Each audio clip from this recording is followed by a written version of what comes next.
पाठ 6। क्या निराश हुआ जाए? वर्तमान समय में विघटनकारी सामाजिक परिस्थितियों को देखकर ऐसा लगता है कि ईमानदारी, सच्चाई, परोपकार और सद्भाव जैसे सद्गुण अब समाज में जीवित नहीं है, क्योंकि धोखेबाजी और बेईमानी से धन कमाकर लोग सुखी और संपन्न जीवन बिता रहे हैं। जनसाधारण में, संचार माध्यमों में, समाचार पत्र की सुर्खियों में भ्रष्टाचार के प्रति घोर आक्रोश प्रकट करना यह दिखाता है कि आज भी कहीं न कहीं अंतर्मन में ये मानवीय मूल्य शेष है। लेखक ने इस निबंध में भी यह प्रमाणित किया है कि समाज में सच्चाई, ईमानदारी, परोपकार और आपसी सद्भाव आज भी विद्यमान है। आवश्यकता है इन गुणों को उजागर करने की, जिससे लोगों का इनके प्रति विश्वास बना रहे। बुराई कभी अच्छाई के सामने टिक नहीं सकती है। अच्छाई को महत्व देने से बुराई का स्वतः विनाश हो जाएगा। लोकमान्य तिलक ने कहा है कि भारत की मिट्टी में कुछ अनूठा है, जो कई बाधाओं के बावजूद हमेशा महान आत्माओं और दिव्य आदर्शों से परिपूर्ण रहा है। मेरा मन कभी कभी बैठ जाता है। समाचार पत्रों में ठगी, डकैती, चोरी, तस्करी और भ्रष्टाचार के समाचार भरे रहते हैं। आरोप प्रत्यारोप का कुछ ऐसा वातावरण बन गया है कि लगता है जैसे देश में कोई ईमानदार आदमी ही नहीं रह गया है। हर व्यक्ति संदेह की दृष्टि से देखा जा रहा है। जो जितने ही ऊंचे पद पर हैं, उनमें उतने ही अधिक दोष दिखाए जाते हैं। एक बहुत बड़े आदमी ने मुझसे एक बार कहा था कि इस समय सुखी वही है जो कुछ नहीं करता। जो कुछ भी करेगा उसमें लोग दोष खोजने लगेंगे, उसके सारे गुण भुला दिए जाएंगे और दोषों को बढ़ा चढ़ा कर दिखाया जाने लगेगा। दोष किसमें नहीं होते। यही कारण है कि हर आदमी दोषी अधिक दिख रहा है, गुणी कम या बिल्कुल ही नहीं। स्थिति अगर ऐसी है तो निश्चय ही चिंता का विषय है। क्या यही भारतवर्ष है जिसका सपना तिलक और गांधी ने देखा था? रविंद्रनाथ ठाकुर और मदन मोहन मालवीय का महान संस्कृति सभ्य भारतवर्ष अतीत के किस गह्वर में डूब गया?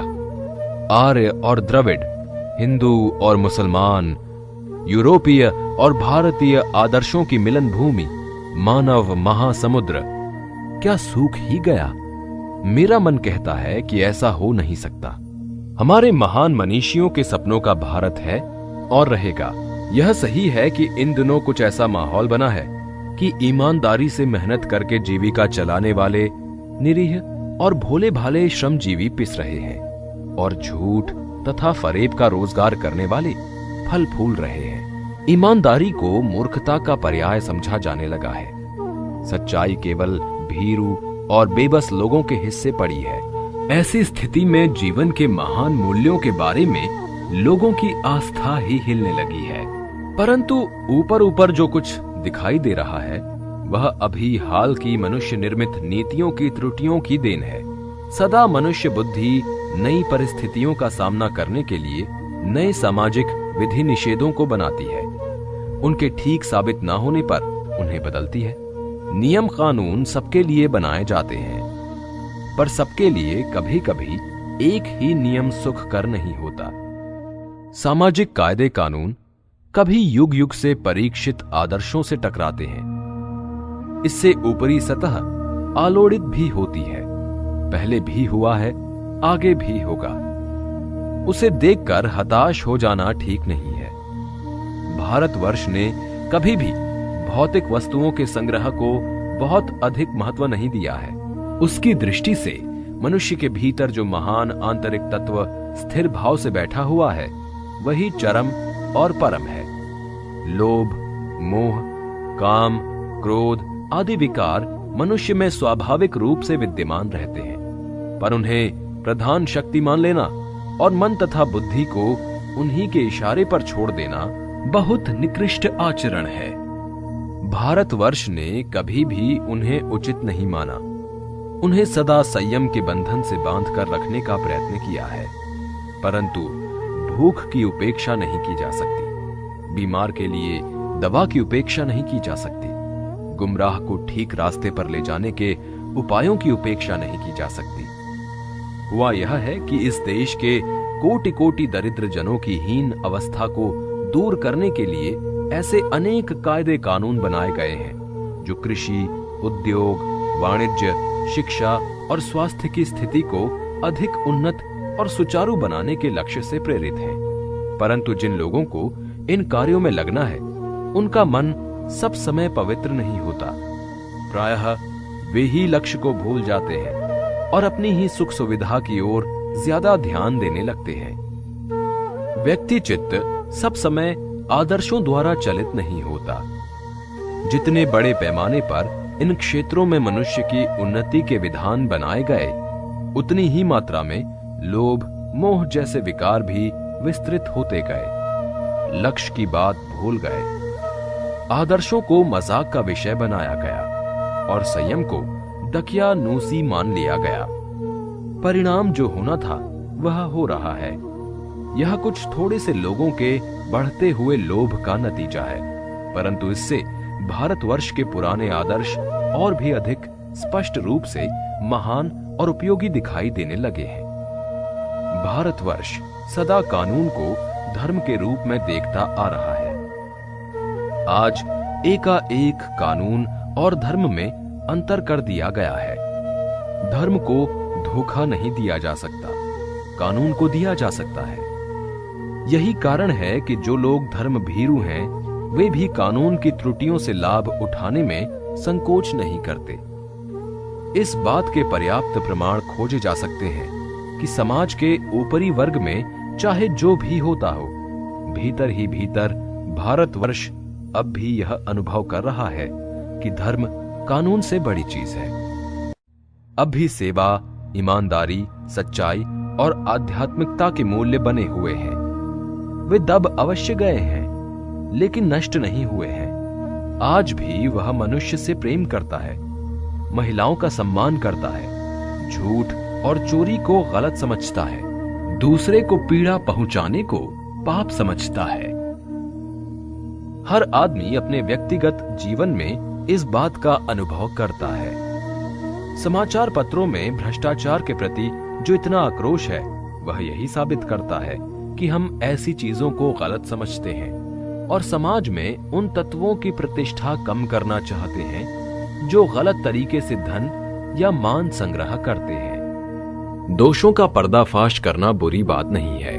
बुराई यह मालूम होती है कि किसी के आचरण के गलत पक्ष को उद्घाटित करके उसमें रस लिया जाता है और दोषोद्घाटन को एकमात्र कर्तव्य मान लिया जाता है। बुराई में रस लेना बुरी बात है, अच्छाई में उतना ही रस लेकर उजागर ना करना और भी बुरी बात है। सैकड़ों घटनाएं ऐसी घटती हैं जिन्हें उजागर करने से लोक चित्त में अच्छाई के प्रति अच्छी भावना जगती है। एक बार रेलवे स्टेशन पर टिकट लेते हुए गलती से मैंने 10 के बजाय 100 रुपए का नोट दिया और मैं जल्दी जल्दी गाड़ी में आकर बैठ गया। थोड़ी देर में टिकट बाबू उन दिनों के सेकंड क्लास के डिब्बे में हर आदमी का चेहरा पहचानता हुआ उपस्थित हुआ। उसने मुझे पहचान लिया और बड़ी विनम्रता के साथ मेरे हाथ में 90 रुपए रख दिए और बोला, यह बहुत गलती हो गई थी, आपने भी नहीं देखा, मैंने भी नहीं देखा। उसके चेहरे पर विचित्र संतोष की गरिमा थी। मैं चकित रह गया। कैसे कहूं कि दुनिया से सच्चाई और ईमानदारी लुप्त हो गई है। वैसे अनेक अवांछित घटनाएं भी हुई हैं, परंतु यह एक घटना ठगी और वंचना की अनेक घटनाओं से अधिक शक्तिशाली है। एक बार मैं बस में यात्रा कर रहा था। मेरे साथ मेरी पत्नी और 3 बच्चे भी थे। बस में कुछ खराबी थी, रुक रुक कर चलती थी। गंतव्य से कोई 8 किलोमीटर पहले ही एक सुनसान स्थान में बस ने जवाब दे दिया। रात के कोई 10 बजे होंगे। बस के यात्री घबरा गए। कंडक्टर उतर गया और एक साइकिल लेकर चलता बना। लोगों को संदेह हो गया कि उन्हें धोखा दिया जा रहा है। बस में बैठे लोगों ने तरह तरह की बातें शुरू कर दी। किसी ने कहा, यहाँ डकैती होती है, 2 दिन पहले इसी तरह एक बस को लूटा गया था। परिवार सहित अकेला मैं ही था। बच्चे पानी पानी चिल्ला रहे थे। पानी का कहीं ठिकाना न था। ऊपर से डाकुओं का डर समा गया था। कुछ नौजवानों ने ड्राइवर को पकड़कर मारने पीटने का हिसाब बनाया। ड्राइवर के चेहरे पर हवाइयां उड़ने लगी। लोगों ने उसे पकड़ लिया। वह बड़े कातर ढंग से मेरी ओर देखने लगा और बोला, हम तो बस का कोई उपाय कर रहे हैं, बचाइए, ये लोग मारेंगे। डर तो मेरे मन में भी था, पर उसकी कातर मुद्रा देखकर मैंने यात्रियों को समझाया कि मारना ठीक नहीं है। परंतु यात्री इतने घबराए हुए थे कि मेरी बात सुनने को तैयार नहीं हुए। कहने लगे, इसकी बातों में मत आइए, धोखा दे रहा है। कंडक्टर को इसने पहले ही डाकुओं के यहाँ भेज दिया है। मैं भी बहुत भयभीत था, पर ड्राइवर को किसी तरह मारपीट से बचाया। 1.5-2 घंटे बीत गए। मेरे बच्चे भोजन और पानी के लिए व्याकुल थे। मेरी और पत्नी की हालत बुरी थी। लोगों ने ड्राइवर को मारा तो नहीं, पर उसे बस से उतारकर एक जगह घेर कर रखा। कोई भी दुर्घटना होती है तो पहले ड्राइवर को समाप्त कर देना उन्हें उचित जान पड़ा। मेरे गिड़गिड़ाने का उन पर कोई विशेष असर नहीं पड़ा। इसी समय क्या देखता हूं कि एक खाली बस चली आ रही है और उस पर हमारा बस कंडक्टर भी बैठा है। उसने आते ही कहा, अड्डे से नई बस लाया हूँ, इस पर बैठिए, वह बस चलाने लायक नहीं है। फिर मेरे पास एक लोटे में पानी और थोड़ा दूध लेकर आया और बोला, पंडित जी, बच्चों का रोना मुझसे देखा नहीं गया, वहीं दूध मिल गया, थोड़ा लेता आया। यात्रियों की जान में जान आई। सबने उसे धन्यवाद दिया, ड्राइवर से माफी मांगी और 12 बजे से पहले ही सब लोग बस अड्डे पहुंच गए। कैसे कहूं कि मनुष्यता एकदम समाप्त हो गई। कैसे कहूं कि लोगों में दया माया रह ही नहीं गई। जीवन में जाने कितनी ऐसी घटनाएं हुई हैं जिन्हें मैं भूल नहीं सकता। ठगा भी गया हूं, धोखा भी खाया है, परंतु बहुत कम स्थलों पर विश्वासघात नाम की चीज मिलती है। केवल उन्हीं बातों का हिसाब रखो जिनमें धोखा खाया है, तो जीवन कष्टकर हो जाएगा।